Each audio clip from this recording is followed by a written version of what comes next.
I'm Amelia Carter, 30 years old. 3 years ago, I purchased my first home, a modest but beautiful two-bedroom house that represented everything I'd worked for. Last Sunday, I invited my parents over for dinner to celebrate my promotion. I never expected my father would stand up after dessert, his face cold as stone, and demand my house keys. "This house belongs to the family now," he declared, as my mother nodded. Confused and hurt, I placed the keys on the table and left quietly. The next morning, when the mortgage company called, everything changed. Before I tell you how I discovered my parents' secret plan, let me know where you're watching from in the comments. If you've ever had family betray your trust, hit that like button and subscribe to hear what I did next. Growing up in the Collins household meant living by strict rules. My parents, Richard and Margaret Collins, maintained control over virtually every aspect of my life, from the friends I could have to the clothes I wore. They called it protection, but as I grew older, I recognized it for what it truly was: control. Despite their overbearing nature, I believe they loved me and wanted the best for me.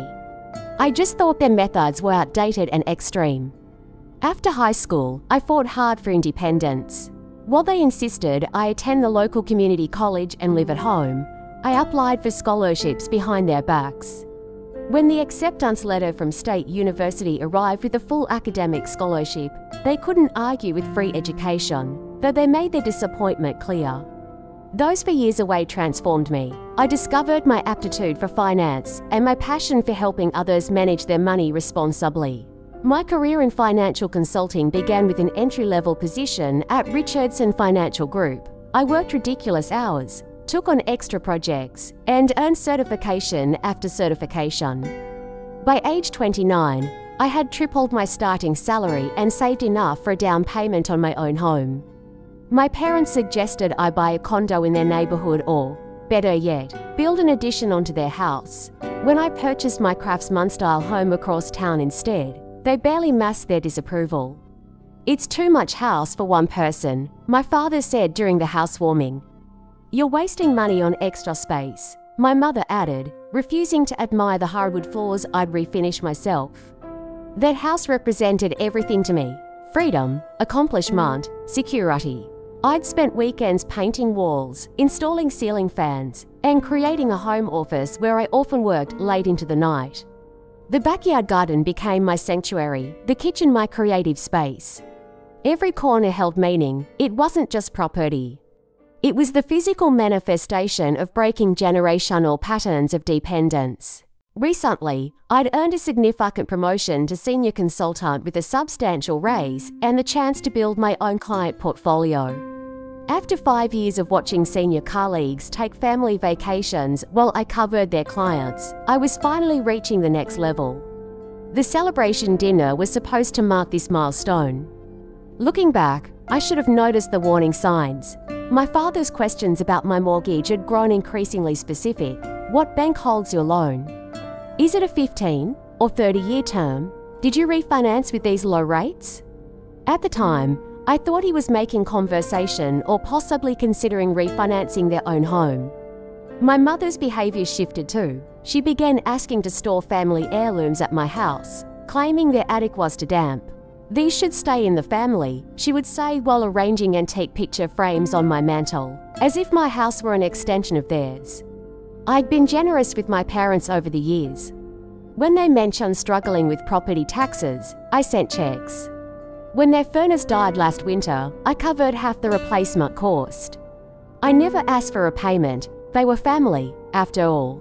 My brother, Ryan, 2 years younger, always remained firmly in my parents' corner.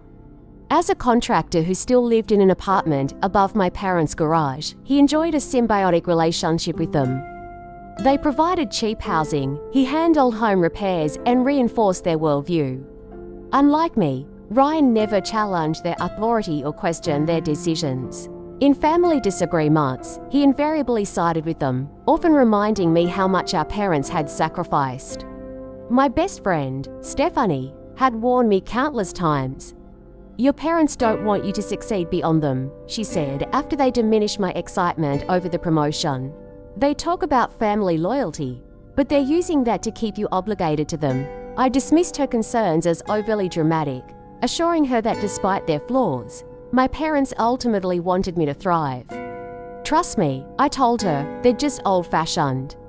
They'll come around when they see how stable my career is becoming. Stephanie just shook her head. I hope you're right, but be careful how much you share with them.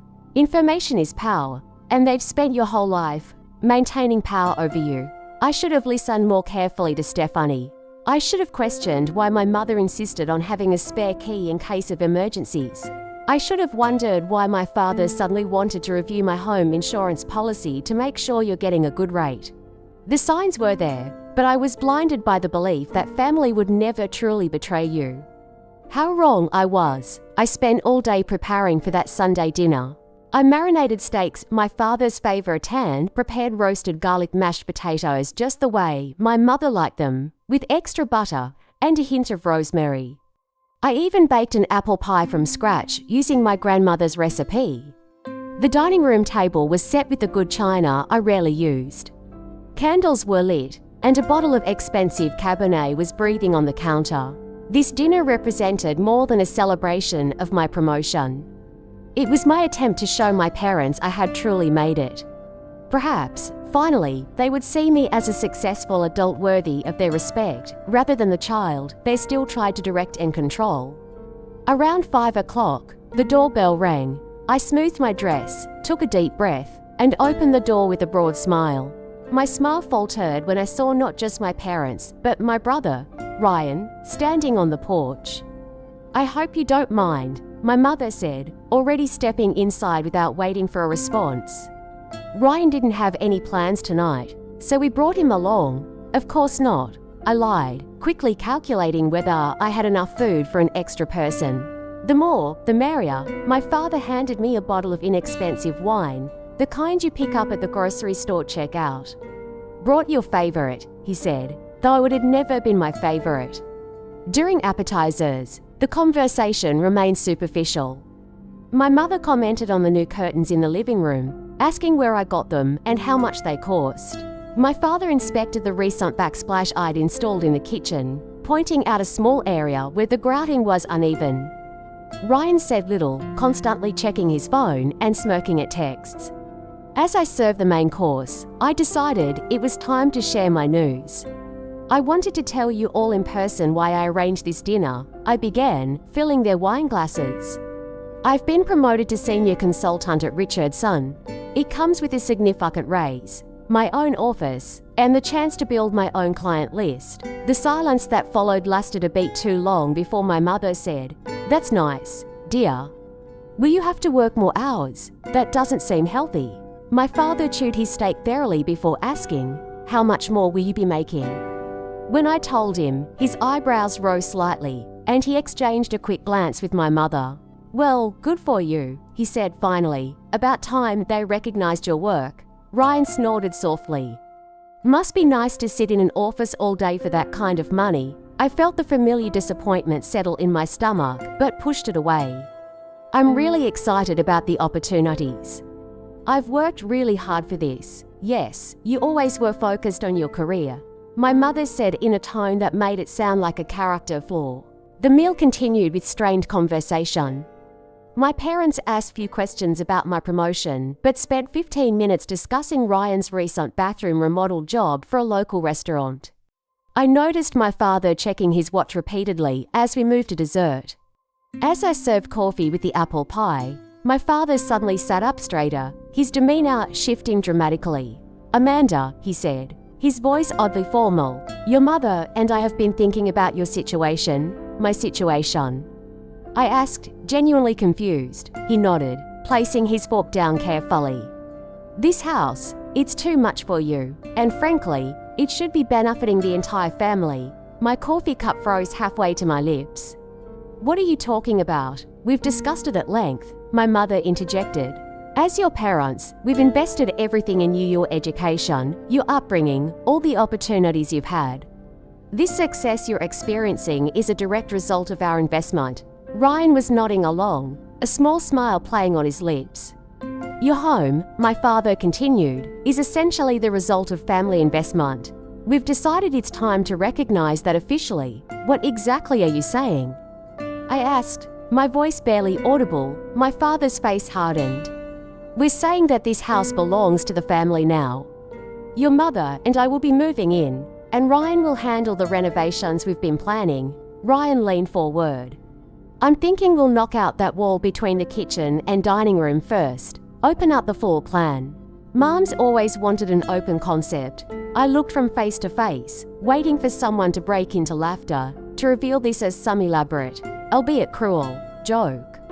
But their expressions remained serious, expectant even. This is my house, I said slowly. I bought it with my money. My name is on the deed and the mortgage. My father waved dismissively. We're family. What's yours is ours. That's how it works. No, I said. My voice stronger now. That's not how it works. I bought this house. I pay the mortgage. It's mine. My mother's face took on the disappointed expression she'd perfected over decades. After everything we've done for you, this is how you repay us. With selfishness, I repeated incredulously. How is owning what I paid for selfish? Leave your keys and get out, my father demanded, his voice rising. This house belongs to the family now. My mother nodded in agreement, her lips pressed into a thin line. You can't be serious, I whispered. Deadly serious, my father replied. We'll give you a week to remove your personal items. Ryan will supervise to make sure you don't take anything that should stay with the house. I felt as though I'd stepped into an alternate reality.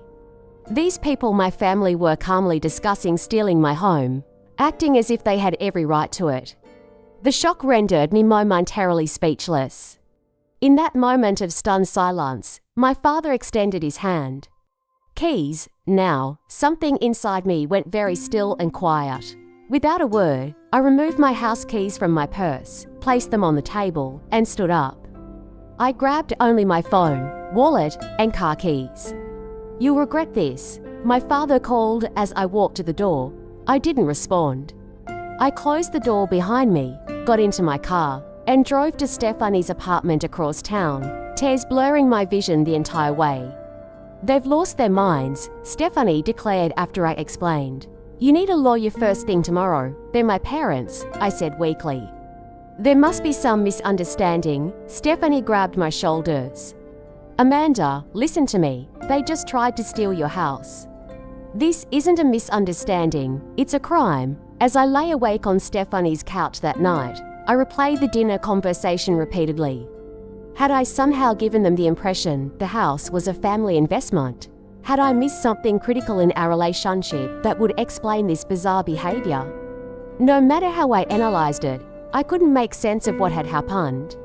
Little did I know, the true extent of their betrayal would become clear with tomorrow's phone call. I awoke on Stephanie's couch, disoriented and emotionally drained. For a few blissful seconds, I didn't remember why I was there. Then the memories flooded back. My father's cold eyes, my mother's righteous nodding, my brother's smug planning for renovations to my home.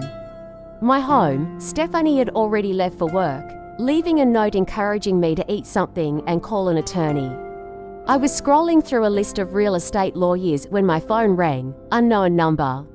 Hello, this is Amanda Collins, I answered, my voice still rough from crying. Miss Collins, this is David Herrera from Midwest Mortgage Services, a professional voice responded. I'm calling about some unusual activity regarding your mortgage account. My stomach tightened. What kind of activity? Someone attempted to change the contact information on your account yesterday afternoon. They also inquired about adding COBE or O's to the existing mortgage. Our system flagged it as suspicious since the request didn't come through our secure portal. Yesterday afternoon, while I was preparing their dinner, my parents were trying to hijack my mortgage. The individuals claimed to be co-owners of the property, David continued, but our records show you as the sole owner and borrower. I wanted to verify this information directly with you. You're correct, I confirmed, my mind racing. I am the only owner who exactly tried to make these changes. Richard and Margaret Collins, they provided some of your personal information, including your social security number, which is why this got escalated to me instead of being immediately denied. They had my social security number. Of course they did. They were my parents. They probably still had my birth certificate and other documents from childhood. Miss Collins, are you authorizing these individuals to access your mortgage information? Absolutely not, I said firmly. They have no right to my account or my property. I understand. I'll place additional security measures on your account immediately. You might want to consider contacting law enforcement if someone is attempting to fraudulently access your financial information. After hanging up, I sat motionless on Stephanie's couch, the reality of the situation sinking in. This wasn't a misunderstanding or a bizarre power play. My parents had actively attempted to take over my mortgage through deception. The betrayal cut deeper than I could have imagined. I called the local police non-emergency line and explained the situation. The officer asked if my parents still had keys to the property. Yes, I admitted. I left them there last night when they told me to leave. You might want to meet officers at your residence to check if anyone has entered without authorization, he suggested. We can document any potential break-in or unauthorized occupancy. 2 hours later, I stood on my own front porch with 2 police officers, using Stephanie's spare key to my car to access the hidden emergency key I kept in a magnetic box under the fender. My hands trembled as I unlocked the door. The house was empty, but signs of my parents' presence remained. The dinner dishes were still on the table, now crusted with dried food. My house keys were gone from where I'd left them. A quick walkthrough revealed nothing obviously missing, but certain drawers in my home office stood slightly open. I'd like to document that someone has been in your home and potentially accessed your personal information, Officer Rodriguez said, making notes in her report. I strongly recommend changing your locks today. She was handing me her card when my phone rang again. It was a local law office. Is this Amanda Collins? This is Barbara Mitchell from Mitchell Legal Services. Your friend Stephanie asked me to call you about a property dispute. An hour later, I sat in Barbara's office, surrounded by law books and framed credentials. She was in her 50s, with sharp eyes and a no-nonsense demeanor that immediately put me at ease. Let me get this straight, she said after hearing my story. Your parents demanded your house keys, claimed your property as family property, and attempted to change your mortgage information without your knowledge or consent. Yes, I confirmed, still struggling to believe it myself. And you've verified you're the sole owner on all documentation. No co-signers on the mortgage. No financial contributions from family members for the down payment.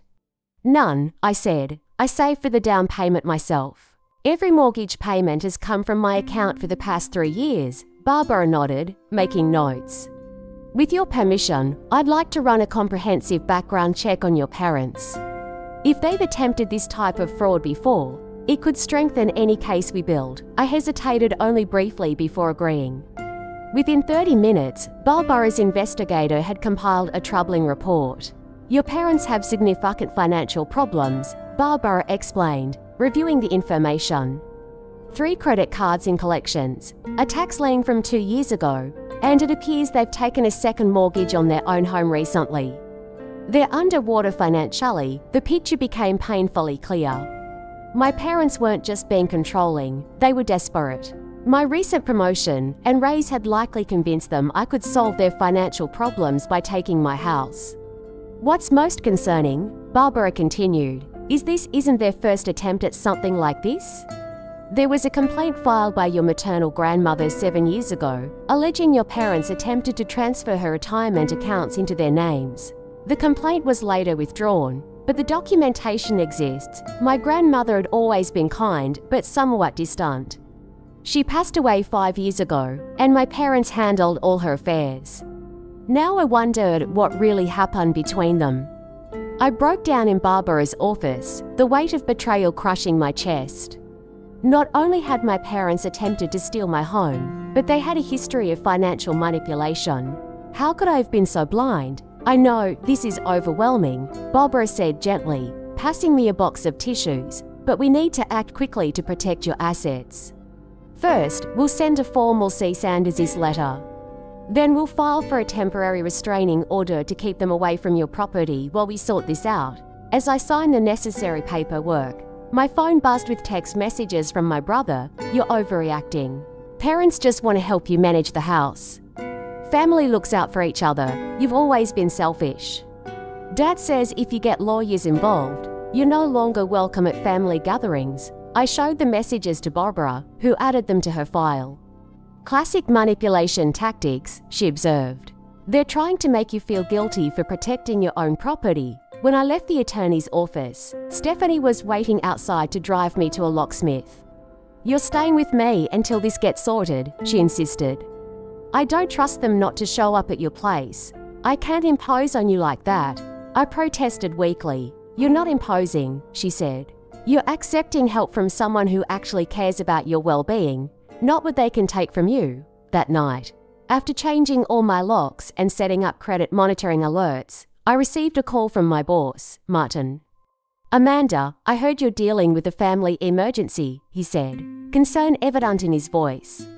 How did you know? I asked, surprised. Your father called the office, asking for your employment verification for some kind of family financial consolidation. When I told him we don't release employee information without written consent, he became quite agitated. Is everything okay? I briefly explained the situation, mortified that my family drama had reached my workplace. Take whatever personal time you need, Martin offered immediately. Your job and promotion are secure, and I'll alert security not to allow your family members into the building. After we hung up, I checked my voicemail and found a threatening message from my father. You're making a big mistake, Amanda. We're your family, we have rights to what's yours. If you fight this, you'll regret it. I played the message for Barbara via email, and she responded that it strengthened our case for a restraining order. Despite my exhaustion, sleepy eluded me that night. I lay awake in Stephanie's guest room, replaying my entire relationship with my parents, questioning every memory, every interaction. Had their love always been conditional? Had I always been viewed as a resource rather than a daughter? The thought unleashed a wave of grief so intense I could barely breathe. By dawn, I had made a decision. I would not only protect myself legally, but would also pursue every available option to ensure my parents couldn't victimize me or anyone else again. No matter how painful, I needed to stand my ground. 2 days after the disastrous dinner, I returned to my house, accompanied by a police officer and a locksmith. Barbara had advised me to document everything and have official witnesses present. The new locks had been installed, and I was there to assess if anything had been taken during my absence.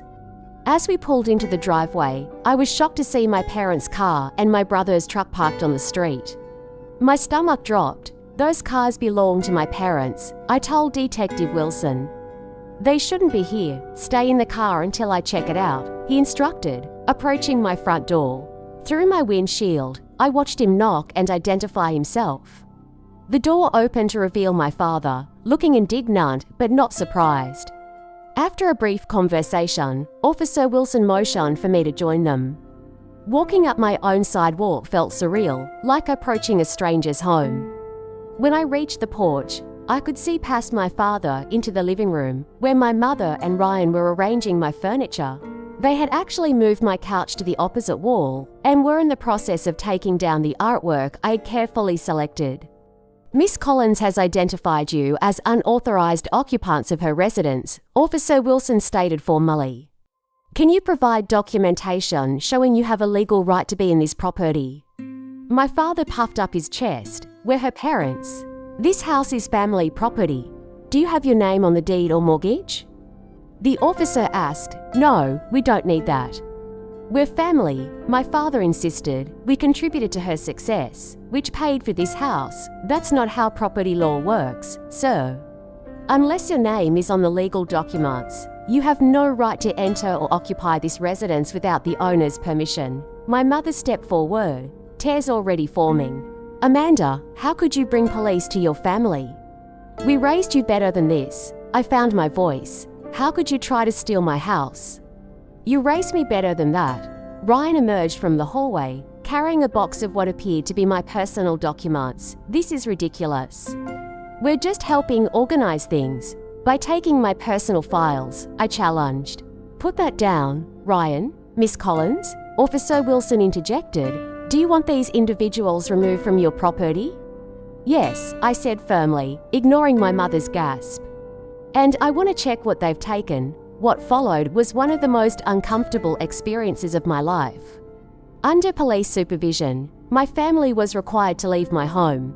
My father grew increasingly agitated, making vague threats about family loyalty and how I would regret this betrayal.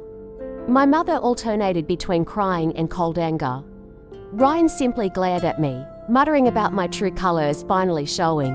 After they finally left, I discovered several items missing: my grandmother's jewelry box, my birth certificate and social security card, financial documents including previous tax returns, and, oddly, several framed family photos. A quick check of my home office revealed they had accessed my computer, though I couldn't immediately tell what they might have viewed or taken. "I'd like to file a report for the stolen items," I told Officer Wilson, who nodded sympathetically. "You should also consider a restraining order," he advised. Family situations can escalate quickly. Over the next few days, that prediction proved painfully accurate. I received a barrage of accusatory text messages, not just from my immediate family, but from aunts, uncles, and cousins who had been fed a distorted version of events. "How could you throw your parents out of your house?" my Aunt Carolyn wrote. "Your parents gave you everything, and this is how you repay them," came from an uncle I barely knew. My father had apparently told everyone that they had invested significantly in my house, and I was now stealing family property, no mention of their unauthorized entry or attempted mortgage fraud. My parents even created social media posts, painting themselves as victims of an ungrateful daughter, tagging mutual friends and extended family. The public shaming was excruciating, particularly when former high school classmates and distant relatives began commenting with their disappointment in me. Stephanie helped me draft a simple, factual response that I sent privately to those who reached out. "I'm sorry you've been given incorrect information." My parents attempted to claim ownership of my home, which I purchased independently. "This is now a legal matter, and I won't be discussing it further." Some backed off immediately, but others doubled down, insisting that family matters should stay private, and I should work things out without lawyers. Few seemed concerned about the actual facts. Meanwhile, my attorney received a certified letter from a lawyer my parents had retained, claiming they had a verbal agreement that my home was a family investment property and demanding mediation. Barbara assured me their claims had no legal merit, but the stress was taking its toll. I couldn't sleep. I barely ate. Going to work became an exercise in maintaining a professional facade while falling apart inside. I jumped at every phone notification, dreading another attack from my family. Then, one evening, returning home from work, I found my porch light broken and a note tucked into my doorframe. "Family takes care of its own." One way or another, the implied threat sent me straight to Barbara's office the next morning. She immediately filed for an emergency restraining order against my parents and brother. "This crosses a line," she said, reviewing the police report I'd filed about the note. "Their behavior is becoming increasingly concerning." While I recognized the necessity of legal protection, a part of me still hesitated at completely severing ties with my family. Despite everything, these were the people who had raised me, who had attended my graduations, who featured in holiday memories and childhood photos. Could I really cut them out of my life entirely?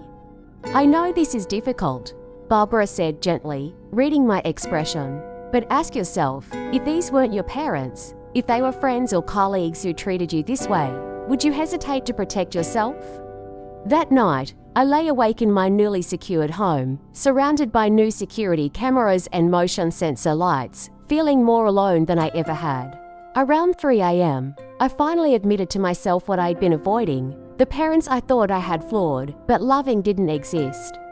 The people who tried to steal my home were showing me who they truly were, perhaps who they had always been. The realization brought both grief and clarity. I could mourn the family I thought I had, while still protecting myself from the family that actually existed.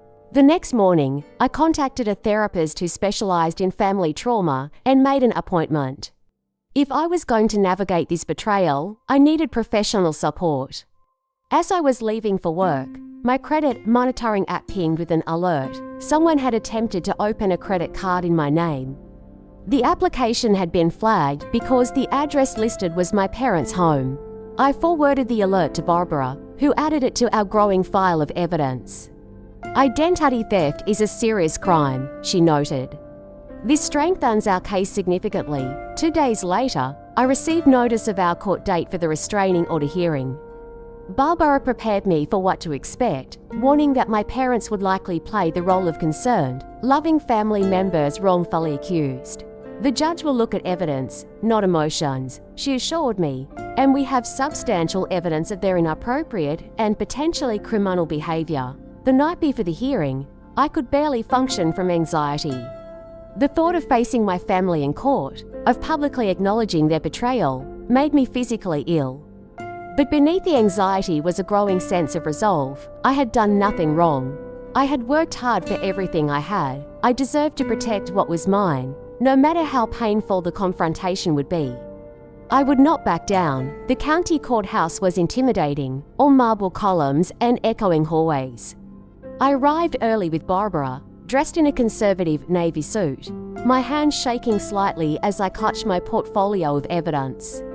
"Remember," Barbara said quietly as we waited, "stick to facts. Don't let them provoke an emotional response." When my parents and brother entered with their attorney, they presented a carefully crafted image.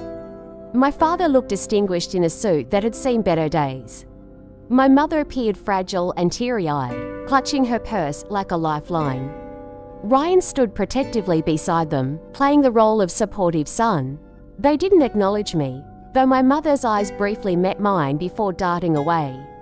Their attorney, James Westfield, approached Barbara with a proposal before the hearing began. "My clients are willing to drop this whole unfortunate misunderstanding if Miss Collins will agree to family counselling and allow her parents reasonable access to the property they helped secure." Barbara's response was ice cold. "Your clients attempted mortgage fraud, unauthorized entry, theft of personal documents, and identity theft. There is no misunderstanding here, and we're proceeding with the restraining order request." When our case was called, we entered the courtroom. Judge Elena Martinez, a woman in her 60s with penetrating eyes, reviewed our petition silently before looking up. "I understand this is a family dispute over property ownership," she began. "Your Honor," Westfield interjected smoothly, "this is simply a communication breakdown between well-meaning parents and their daughter. The Collins family has always operated as a financial unit, with resources shared for the common good." Barbara presented our evidence methodically. The mortgage company's statement about the unauthorized access attempt, the police report from finding my parents in my home, documentation of the stolen items, the threatening note, and the identity theft attempt. "Furthermore," she added, "we've discovered previous incidents where Mr. and Mrs. Collins attempted similar financial appropriation with Miss Collins' grandmother." My parents' attorney objected, claiming the previous incident was irrelevant and had been resolved privately. When it was my parents' turn to respond, they presented a tearful performance that was both painful and infuriating to witness. "We only wanted to help our daughter," my mother said, dabbing at her eyes. "She's always been impulsive with financial decisions. We were trying to protect the family investment." "What family investment?" Judge Martinez asked pointedly. "Did you contribute financially to the purchase of this home?" "Not directly," my father admitted, "but we raised her, educated her, made her who she is. Everything she is comes from our sacrifices." The judge's expression remained neutral, but her questions became increasingly specific about financial transactions, legal documents, and the timeline of events. With each answer, my parents' story unraveled further. When Ryan testified about just helping organize some paperwork, Judge Martinez asked him directly about the box of documents he had been carrying when the police arrived. "Those were family papers," he claimed. "Tax returns with only Miss Collins' name and social security number of family papers." The judge asked skeptically. By the end of the hearing, Judge Martinez had heard enough. She granted the temporary restraining order, prohibiting my parents and brother from coming within 500 feet of my home or workplace for the next 90 days. Based on the evidence presented, she stated, there appears to be a concerning pattern of attempted financial control and potentially fraudulent activity. Miss Collins has the right to protect her legally obtained property. As we left the courtroom, my mother called out, "Amanda, please, we're your family." I kept walking, Barbara's hand supportively on my elbow. The legal victory should have brought relief, but instead, it unleashed a new wave of family warfare. Word of the restraining order spread through our extended family like wildfire, creating distinct battle lines. Most relatives sided with my parents, viewing the legal action as an unforgivable betrayal of family loyalty. But to my surprise, my mother's sister, Aunt Jessica, reached out with a very different perspective. "I've been waiting for years for someone to stand up to them," she said when we met for coffee. "They did something similar to your grandmother. You know, tried to convince her she was incapable of managing her finances and nearly took control of her accounts." I intervened then, and they've barely spoken to me since. "Why didn't you tell me?" I asked, stunned by this confirmation. "Would you have believed me?" she countered gently. "We want to believe the best of our parents. It's how we survive childhood." Aunt Jessica's support was a lifeline in an otherwise hostile family environment, but my brother's behavior grew increasingly concerning. Despite the restraining order, he began driving past my house regularly. Neighbors reported seeing his truck parked down the street on multiple occasions. He never approached the house directly, careful not to technically violate the order, but his presence felt threatening nonetheless. Meanwhile, anonymous notes appeared in my mailbox. "Family sticks together and blood is thicker than water," and, most disturbingly, "you can't hide behind lawyers forever." I reported each one to the police, but without direct evidence of who left them, there was little they could do. The stress began affecting my work performance. Despite Martin's understanding, I found myself making uncharacteristic errors, missing details in client presentations, forgetting important calls. The promotion I had worked so hard for was becoming jeopardized by my family's relentless campaign. Barbara suggested installing additional security measures. "Your parents and brother might be escalating because the legal system didn't give them what they wanted," she explained. "Sometimes this kind of behavior gets worse before it gets better." I invested in a comprehensive security system with cameras covering every approach to my home. I changed my phone number and email address, creating special filters to catch messages from my family's known accounts. I even began varying my routes to work and checking my car before driving, precautions that seemed excessive, but brought some peace of mind. 3 weeks after the restraining order was granted, I discovered someone had attempted to access my bank accounts online, triggering security protocols that locked the accounts. The IP address traced back to my parents' internet service provider. Barbara added this to our growing file and suggested we pursue additional legal charges. "They're not respecting the restraining order spirit, even if they're careful about the letter of the law," she pointed out. "We need to show there are serious consequences for this behavior." The final straw came when a client mentioned receiving a disturbing email about me, supposedly from a concerned family member, claiming I was mentally unstable and financially irresponsible. Similar emails had been sent to several clients and to Martin. Fortunately, Martin recognized the allegations as baseless and alerted me immediately. "This crosses every professional and personal boundary," he said, forwarding me the email. "Our legal team will address this as defamation against an employee. With this new evidence, Barbara filed for a permanent restraining order and added claims of defamation, harassment, and ongoing attempted fraud." The hearing was scheduled for the following week. This time, I entered the courtroom with less anxiety and more righteous anger. My parents' actions had gone beyond a misguided attempt to control my assets. They were now actively trying to destroy my professional reputation and livelihood. Judge Martinez remembered our case and reviewed the new evidence with visible concern. "This pattern of escalation is deeply troubling," she noted.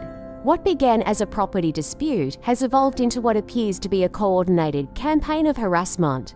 My father's indignant denials fell flat in the face of digital evidence linking the defamatory emails to my parents' computer. My mother's tears seemed rehearsed rather than genuine. Even their attorney appeared uncomfortable with the direction the case had taken. "Your Honor," my father interrupted during Barbara's presentation, "this is all being blown out of proportion. We're just trying to help our daughter, who clearly isn't thinking clearly." Judge Martinez fixed him with a stern look. "Mr. Collins, I suggest you allow your attorney to speak for you. Your interventions are not helping your case." When Ryan's turn came to testify about his repeated presence near my home, his explanation was both flimsy and revealing. "I was just checking on my sister's property, making sure everything was okay, despite the restraining order prohibiting you from coming within 500 feet of that property," the judge asked. "Family obligation trumps court papers," Ryan replied, his true perspective finally showing through the careful facade. "That is not how the law works, Mr. Collins," Judge Martinez stated firmly. The judge not only granted the permanent restraining order, but also issued a stern warning that any further violations would result in criminal charges. "The court takes harassment and attempted fraud very seriously," she emphasized. "Family relationships do not exempt anyone from legal consequences for harmful actions." As the ruling was announced, Ryan suddenly stood up. "This is bullshit," he shouted. "She's turning her back on family. She owes us." "Restrain your client," Judge Martinez ordered their attorney as bailiffs approached. "Contempt of court," the judge declared as Ryan continued his tirade. "Mr. Collins will spend the night in county jail to reflect on appropriate courtroom behavior. Watching my brother being led away in handcuffs should have felt like vindication. Instead, it filled me with a profound sadness. How had we reached this point? The family I grew up with was now unrecognizable to me, transformed by greed and entitlement into people I no longer knew or wanted to know." As Barbara and I left the courthouse, she squeezed my shoulder gently.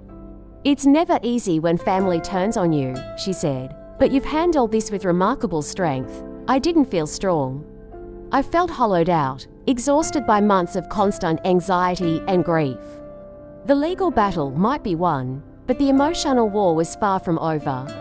3 months after the final restraining order was issued, I was slowly rebuilding my life. The security measures had become routine, the panic attacks were less frequent.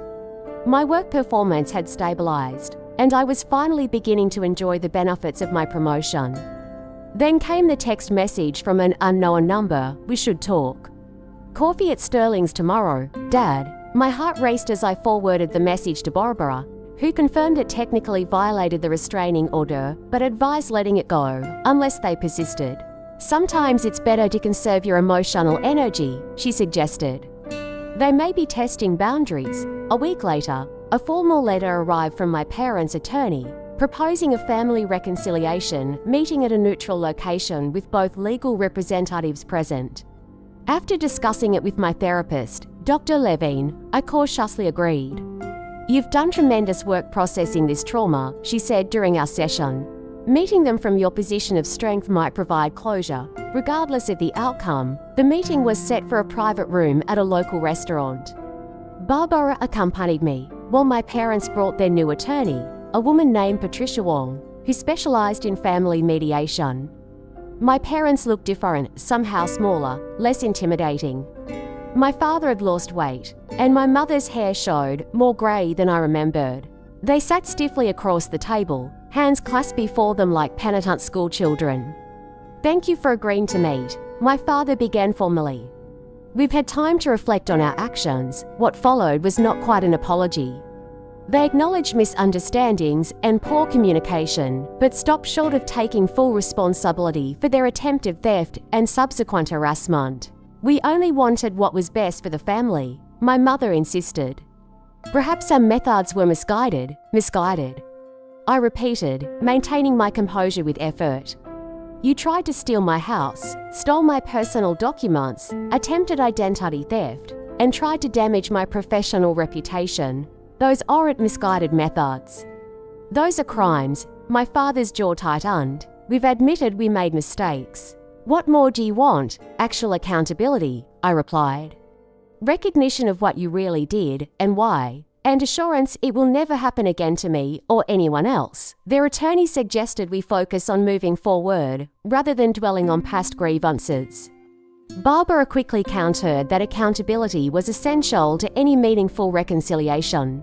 As the tense conversation continued, it became increasingly clear that my parents wanted the restraining order lifted and access to my life restored, but without truly acknowledging the harm they had caused.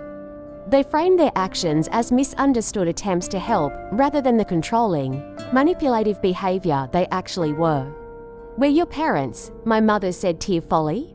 "Families should forgive. Forgiveness requires honesty," I responded, "and it doesn't automatically mean restoration of trust." When the topic turned to Ryan, they admitted he was still angry but claimed he was working through his feelings. They suggested family therapy as a path forward, with all four of us attending together. I considered their proposal carefully before responding.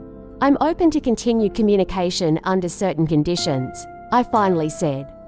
First, full acknowledgement of what actually happened, not euphemisms or minimizing.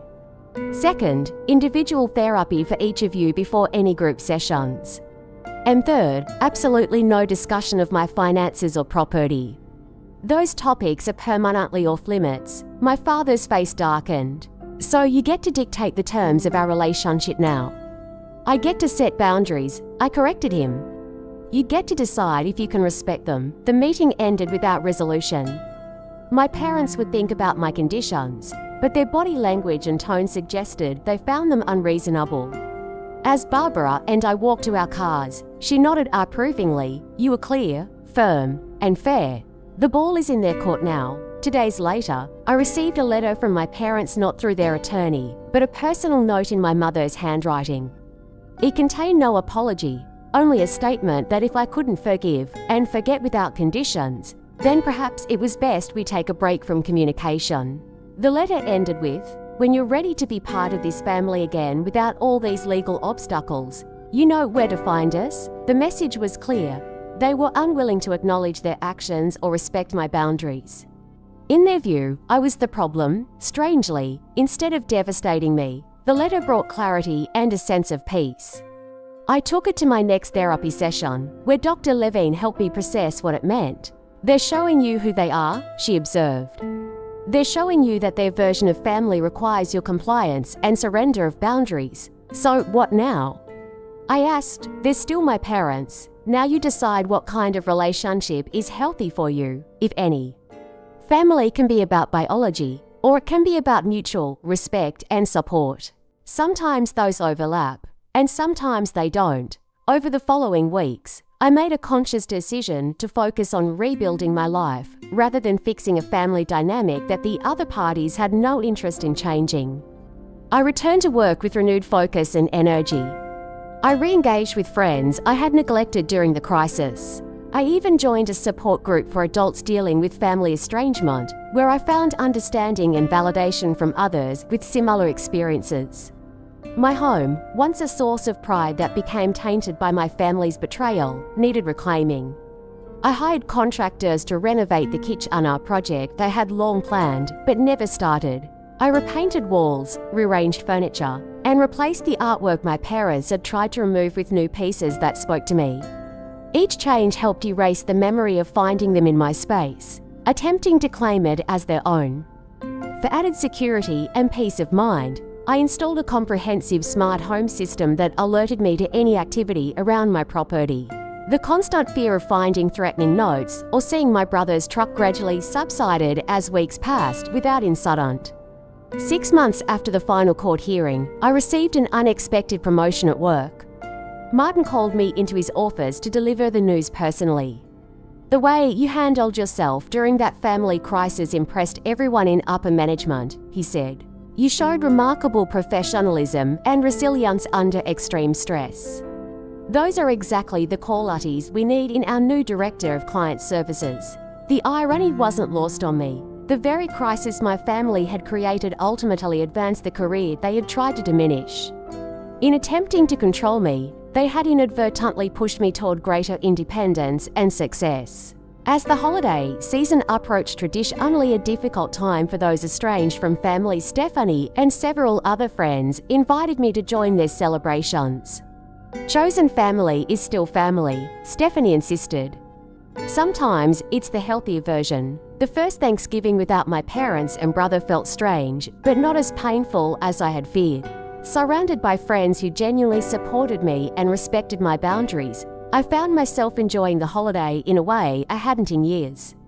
There was no walking on eggshells, no subtle criticisms of my life choices, no tension beneath the surface pleasantries. In early December, I ran into my brother at the grocery store, our first encounter since the courtroom. He saw me first, his face registering shock before hardening into a scowl. I prepared myself for confrontation, but instead, he simply turned his cart around and walked in the opposite direction. His retreat, rather than aggression, confirmed that something fundamental had shifted in our family dynamic. Later that month, I received holiday cards from several extended family members who had initially sided with my parents. The messages were cautious, but friendly, suggesting that perhaps the tide of family opinion was turning as more relatives recognized the truth of the situation. Aunt Jessica invited me to her New Year's gathering, gently mentioning that my parents would not be attending. "They've burned too many bridges," she explained. "It's not just you they've alienated." As the new year began, I realized I had crossed an invisible threshold. The constant anxiety about my family had been replaced by occasional sadness, but also by a profound sense of freedom. I no longer felt compelled to earn their approval or meet their expectations. I could simply be myself, successful or struggling, perfect or flawed, without fear of manipulation or conditional love. One evening, sorting through old photographs, I found myself able to look at family pictures without the immediate pain that had previously accompanied them. I could acknowledge the good memories while also recognizing the unhealthy patterns that had always existed beneath the surface. "It's like grieving someone who's still alive," I explained to Dr. Levine. "I'm mourning the parents I thought I had, while accepting the reality of who they actually are. That's an important distinction," she agreed. "And it allows you to honor your experiences, both positive and negative, without denying either." By spring, I had begun dating again, cautiously allowing someone new into my life. Jason, a landscape architect I met through a mutual friend, listened attentively when I eventually shared my family story. Unlike previous relationships, where I had minimized my parents' controlling behavior, I was now honest about the estrangement and my boundaries. "Family is complicated," he said simply. "I admire how you've handled it." His respect for my experience, without judgment or uncomfortable advice about reconciliation, was refreshingly supportive. For the first time, I felt I could build a relationship based on honesty rather than presenting a carefully edited version of my life and family. As the one-year anniversary of the initial confrontation approached, I found myself reflecting on the profound changes the year had brought. I had lost my biological family, but gained clarity, strength, and authentic connections. I had reclaimed not just my home, but my autonomy and self-worth. The final step in my journey came in the form of a letter I wrote, but never sent a letter to my parents, expressing everything I had come to understand about our relationship. I didn't write it for them, but for myself, to articulate the lessons I'd learned and the boundaries I would maintain going forward. "I now understand that true family supports your growth rather than controlling it," I wrote. "True family respects boundaries rather than violating them. True family celebrates your success rather than feeling threatened by it. I deserve better than what you offered, and I've found it elsewhere." After completing the letter, I read it aloud to myself, feeling the truth of each word resonate within me. Then I placed it in a box, along with old family photos and mementos not to forget, but to acknowledge that chapter of my life, while continuing to write new ones. I had survived my family's betrayal and emerged stronger, wiser, and more authentic. The house keys they had demanded that Sunday evening had become symbolic of a larger truth. I held the keys to my own life, and I would never again surrender them to anyone who didn't respect my right to use them as I chose. 1 year after that fateful Sunday dinner, I hosted a housewarming party to celebrate the complete renovation of my home. The kitchen now featured the open concept my brother had ironically envisioned, but designed to my specifications, with gleaming quartz countertops and custom cabinets. The living room had been repainted in soothing sage green, and new hardwood floors ran throughout the main level. Every change represented a conscious choice to reclaim my space and transform it from a site of trauma into a sanctuary. Stephanie arrived early to help with final preparations, bringing a house-shaped ornament engraved with Amanda's Haven. "It's officially been a year," she said, hanging the ornament on a parted ficus near the entryway.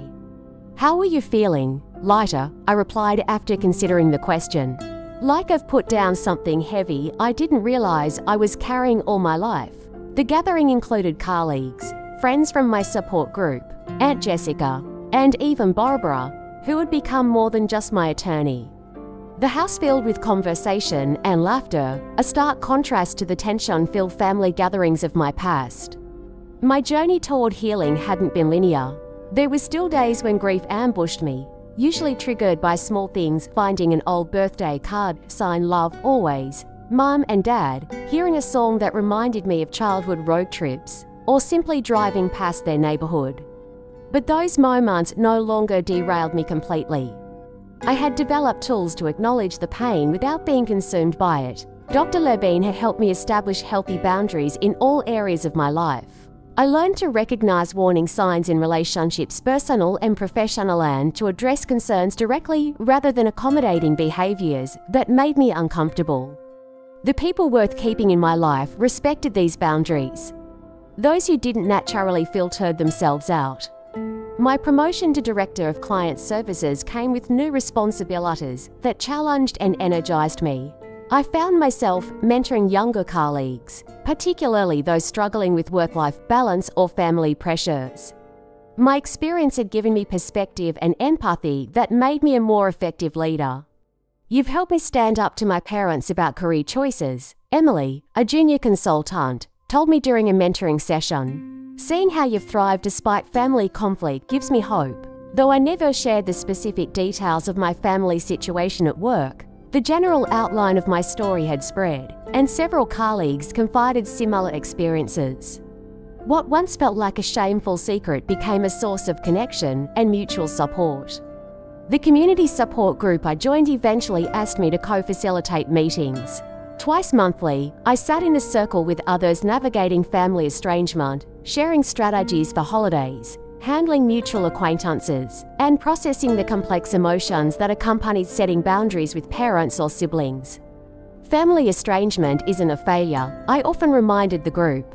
Sometimes it's the healthiest choice available when reconciliation requires sacrificing your well-being or identity.